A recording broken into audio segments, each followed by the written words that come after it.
I found really good people.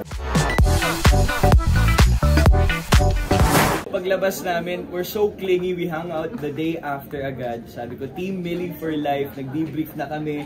Basta, until hanggang madaling araw yun, we were together, tapos kahapon we were together, tapos today we're together. This whole week, magsasama kami kasi wala eh, nabitin kami sa duo namin, nabitin kami sa laban namin, and sabi ko sa kanya, and we agreed that, you know man, I'm happy that I ended with you, we were out together, but it's also, the fight starts here sa outside world, and we're just gonna give it our best dito sa outside world.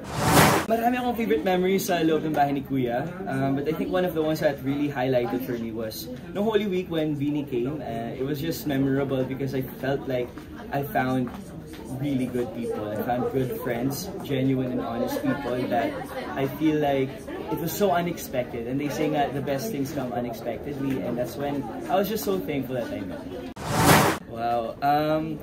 Nung paglabas ko kasi sa bahay ni Kuya, we saw the supporters waiting outside the gate, and it was really heartwarming kasi honestly, I had no expectation. Hindi ko alam kung may tao nagmamahal sa amin, but the fact that we received that love, nagulat kami ni Emilio, and nung nasasabi din na part ako ng Big Four nila, it's really an honor. I mean, I'm really apologetic kasi I wanted to do better. I wanted to stay longer and make it to the big night. Okay, I'm sorry to the people who expected me to be in Big Four, but I really just want to say thank you, and I gave it my all. I fought my heart out, and it was a good battle for me, and it may not have been the best outcome, but I'm happy that I get to meet the people who are loving me and supporting me. I'm just so thankful for them.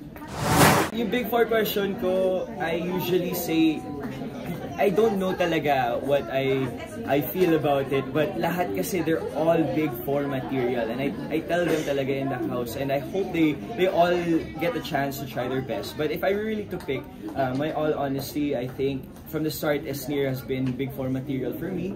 Nandun din si Will, of course, fellow Kapuso na talagang best friend ko din yan, si Will sa loob. And then, nandyan din si Ralph. Si Ralph has qualities of a Big Four. Also River. I think River has been a really good brother to me. He's a good person. He's a good man. Si AZ. Si AZ is a beautiful woman, inside and out. And her growth, please guys, please support her. Kasi, you know, I'm so proud of her. She was slowly growing in the house, and to the person she is now, I'm just so proud of her.